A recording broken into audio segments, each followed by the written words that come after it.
तो में हम बात करेंगे क्लास 11th के हिस्ट्री के कंप्लीट बुक में से सभी चैप्टर के मोस्ट इंपॉर्टेंट एमसीक्यू क्वेश्चन मैं आपको यहाँ पे कराने वाला हूँ। सिंगल वीडियो में आपको सभी चैप्टर के एमसीक्यू मिल जाएंगे, यानी कि वन शॉट वीडियो एग्जाम। इसके लिए वीडियो बहुत ही हेल्पफुल होने वाली है, तो इन क्वेश्चंस को आप याद करके जाना देख सकते हैं। ये सारे के सारे चैप्टर जो है, इन सभी चैप्टर के एमसीक्यू क्वेश्चन मैं आपको इस वीडियो में करा दूंगा। टेलीग्राम ग्रुप में इसकी पीडीएफ दे देंगे, तो वहाँ से आप पीडीएफ को डाउनलोड कर पाएंगे, वहाँ से भी आप पढ़ सकते हैं। ठीक है, तो चलिए स्टार्ट करते हैं वीडियो का। सबसे पहला क्वेश्चन है कि मेसोपोटामिया नाम किस भाषा से संबंधित है। ऑप्शन में है अंग्रेजी, यूनानी, फ्रेंच, फारसी। तो ये यूनानी भाषा से संबंधित है, रिलेटेड है। ठीक है, नेक्स्ट क्वेश्चन है कि मेसोपोटामिया नाम यूनानी भाषा के किन दो शब्दों से मिलकर बना है। तो वो दो शब्द कौन से हैं? ऑप्शन है मेसोस पोटामा, मेसोस परात, मेसोस पोटेमोस, और इनमें से कोई नहीं। तो इसका सही आंसर हो जाएगा आपका मेसोस और पोटेमोस। इन दो वर्ड से, यूनानी शब्दों से मिलकर मेसोपोटामिया बनता है। ठीक है, अगला क्वेश्चन है कि मेसोपोटामिया निम्नलिखित में से किन दो नदियों के बीच की उपजाऊ क्षेत्र है। आपको पता होगा, चैप्टर में बताया था कि दो नदियों के बीच का जो उपजाऊ क्षेत्र था, इसे मेसोपोटामिया कहा जाता था। ठीक है, तो वो कौन सी दो नदियाँ थी? दजला और नील, फरात और नील, दजला और फरात, या फिर इनमें से कोई नहीं। तो सही आंसर इसका हो जाएगा दजला नदी और फरात नदी। ठीक है, सी ऑप्शन आपका करेक्ट हो जाएगा।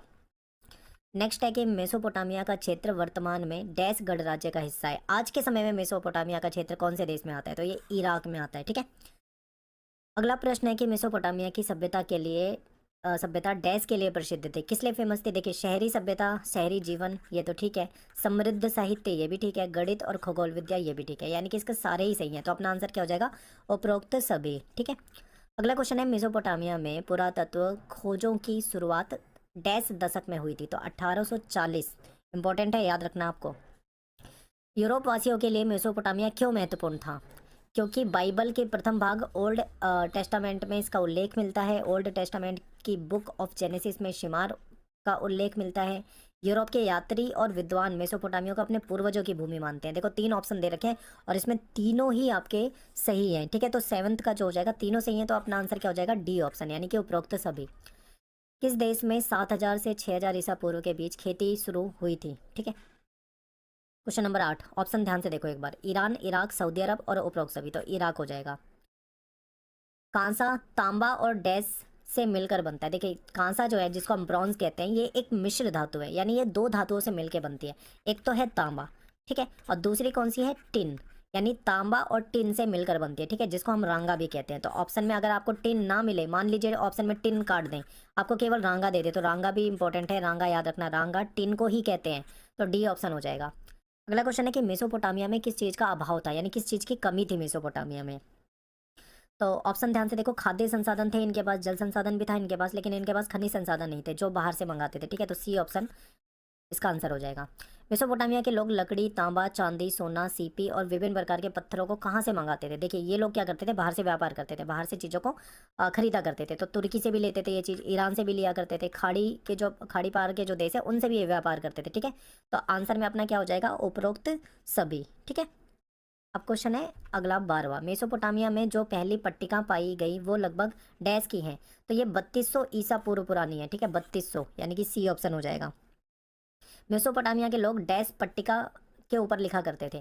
तो ये मिट्टी की पट्टिका होती थी। ठीक है, उस पर गीली मिट्टी की पट्टिका बना के उस पर जो नुकीली चीज़ें लिखा करते थे, बाद में सूख जाती थी तो वो हार्ड हो जाती थी, बन जाती थी। ठीक है, इसको पट्टिका कहते हैं।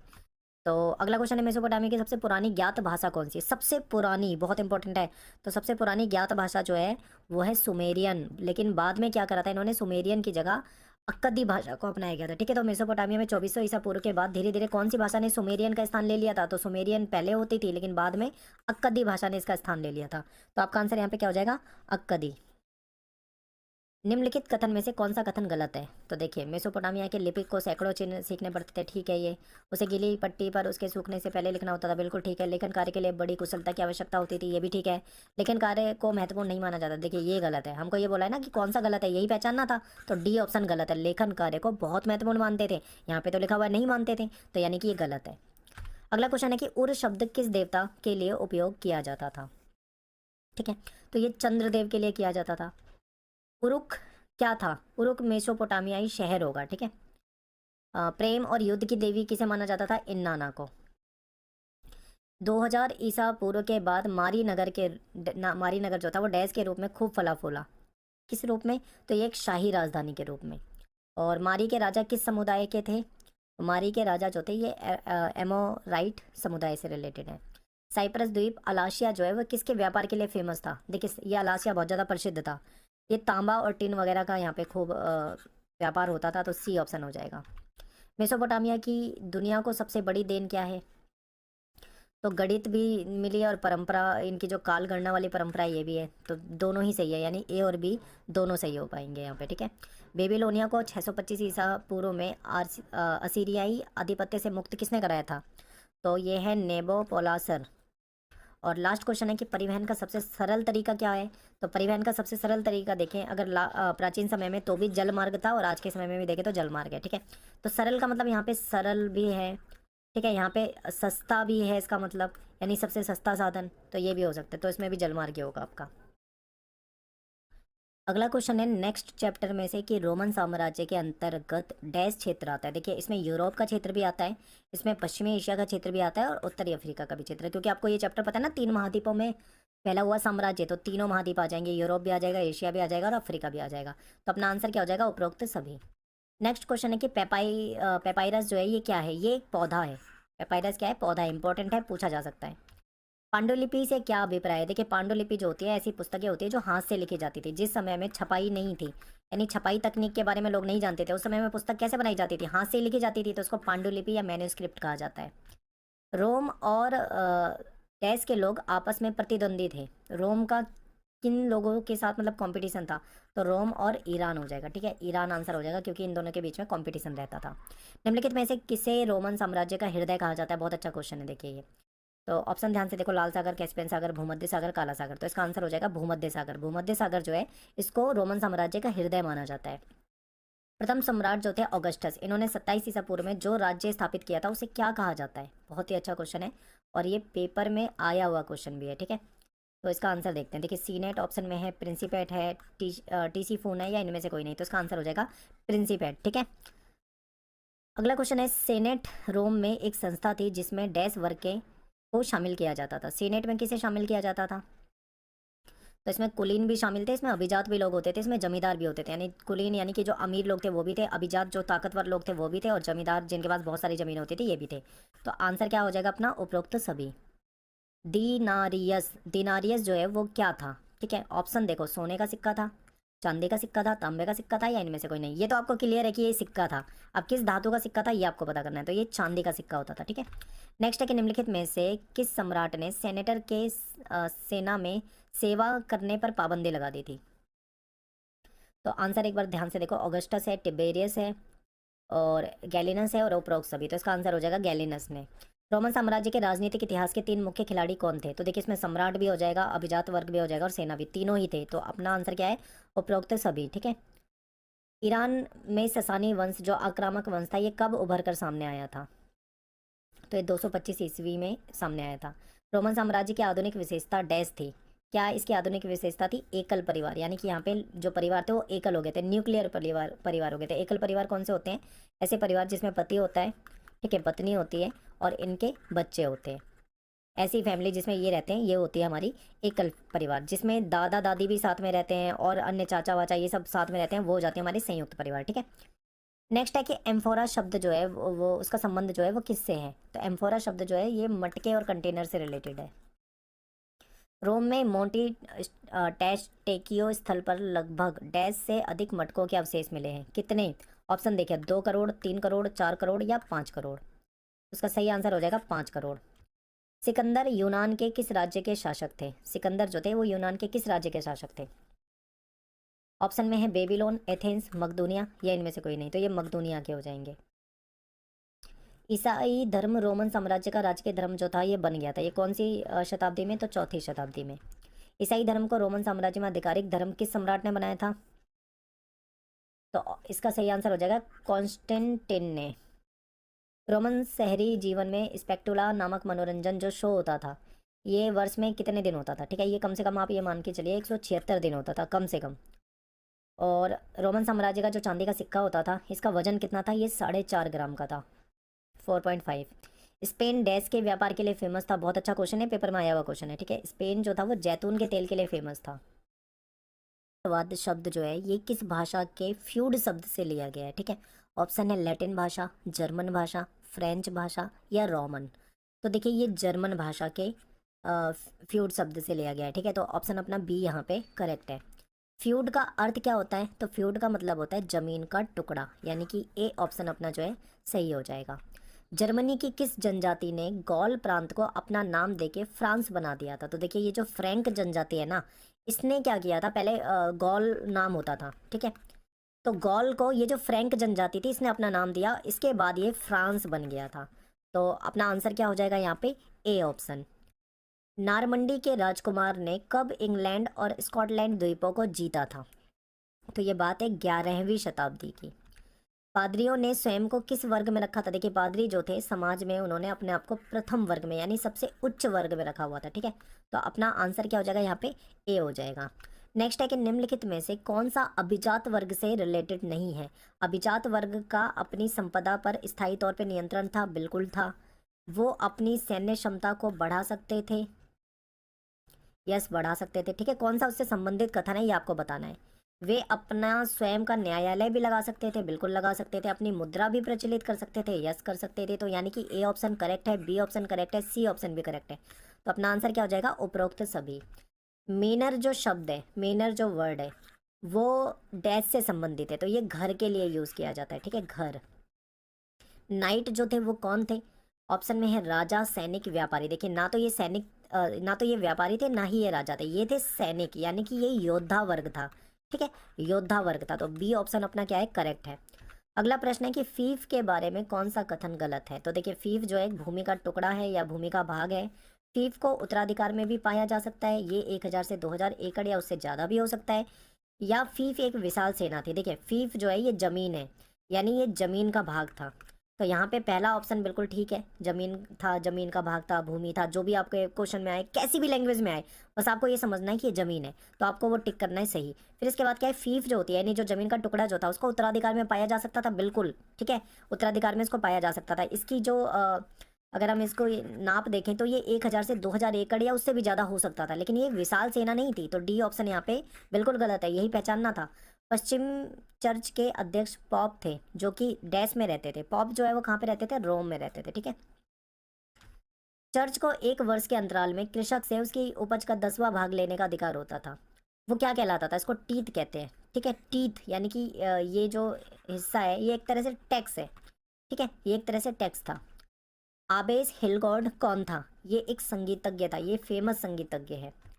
नेक्स्ट है कि भिक्षु का एक ऐसा समूह जिनने 13वीं सदी में मठ में ना रहने का फैसला किया हो, इनको क्या कहा जाता है?